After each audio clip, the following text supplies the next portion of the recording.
Welcome everybody to Forza Horizon 4, and today we're taking a look at the 1999 Lamborghini Diablo GTR. Now, the Diablo was produced between 1990 and 2001. This was part of the facelift that occurred in 1998. And yeah, this is a track-orientated version of the Diablo GT, which itself was a more hardcore version than the standard SV. Standard SV is a car that we also have on this game. And yeah, this was doubling down on what the GT had, which also was slightly lighter than the SV, also had a bit more power, but this is even more extreme. And that's, for instance, to save weight. For instance, this had no air conditioning, no stereo, and no soundproofing and heat proofing. And yeah, it also had plexiglass windows with sliding sections, magnesium hollow wheels, again saving weight, and yeah, as you can tell from the body, it's all been changed to really fit the racing profile of a racing car, because obviously only meant for tracks. So yeah, it's got to have all the downforce and extras that you need on a racing car, like suppression systems and a faster filling fuel tank. It's got suspension which can raise in the pit lane because it's too low for a jack.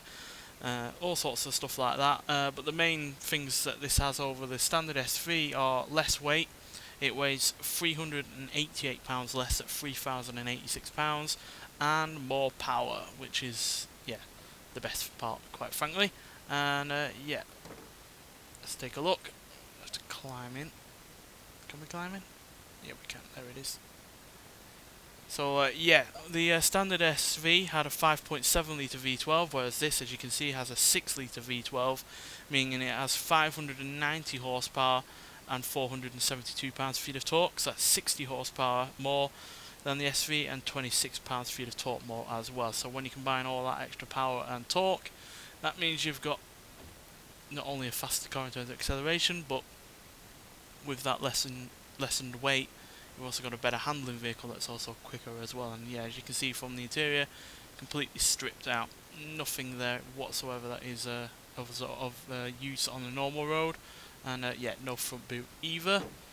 But yeah, as you can see, completely stripped out on the interior.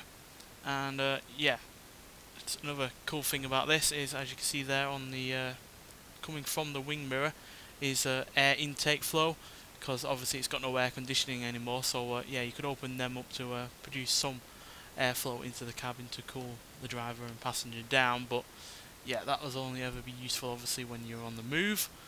Wouldn't be much good while standing still, which is why this is not going to be a kind of car that you can drive on the road, because yeah, be a complete sweat box otherwise, especially in heavy traffic.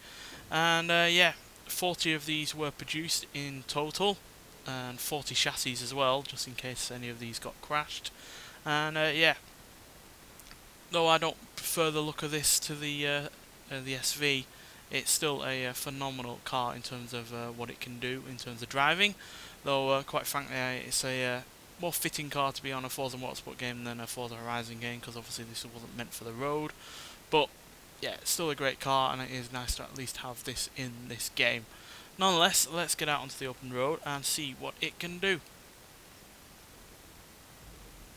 So yeah, more power and less weight inevitably makes this a quicker accelerating car than the standard SV, and not by a small amount either, as it can do 0 to 60 in 3.5 seconds and 0 to 108.4 seconds, which is around 0.8 of a second quicker to 60 than the SV, and around 0.6 of a second quicker to 100 as well. So yeah, pretty quick in terms of acceleration, but the main difference, because obviously the acceleration isn't massively different, it's still less than a second between this and the SV in both 0 to 60 and 0 to 100 times. But the bigger difference is obviously handling, because obviously we've got this fixed rear wing which is bolted straight to the chassis, so it's not only stable but also producing all the downforce you could have asked for. And it's also got that front splitter as well, and yeah, that lack of weight also helps, along with the better brakes and the lower and stiffer suspension. So yeah, proper hardcore racer this is, and yeah, the results show even on a game like this that yeah, handling on this is far better than the standard SV. The one thing that isn't better is the top speed, because this can only do 202 miles an hour, whereas the SV can do 211. But, you know, 8-9 mile an hour really isn't all that much when you consider how much downforce and extra handling this has. And considering it's a track car, there's not very many tracks where you will be able to get up to 202 mile an hour anyway, so it really doesn't make all that much of a difference. So yeah, cracking car in its own right, though like I said, it does deserve to be more on a racing game more than a open world game like this. But yeah, still great in its own right. And yeah, even though I don't prefer it over the standard SV, because I think this doesn't look quite as good. Obviously the top speed isn't quite as good as well. And yeah, I do prefer how the SV drives in terms of just being right on the raggedy edge, like a Lamborghini should be, whereas this is a little bit too safe. Granted, it can still catch you out, as it has done with me, but yeah, in the right hands it's a cracking car to drive.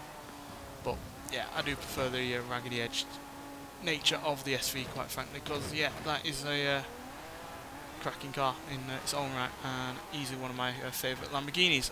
But yeah, so this is still good, and yeah, but it does, at the end of the day, more need a track than a open world game like this. But yeah, still really good. It's part of the festival playlist, which is unfortunately ending in the middle of tomorrow as of recording this video. But yeah, still worth getting. I think it's still in the standard version of the Forza Motorsport 7 game, so if you can't try it out on this game or would rather try it out on a game with tracks, then you can do that with Forza Motorsport 7. But yeah, still a really good Lamborghini, and just makes the Lamborghini roster on this game even better, which is probably the best Lamborghini roster of any Forza game, quite frankly. Nonetheless, thanks for watching, and I'll see you in the next one. Bye.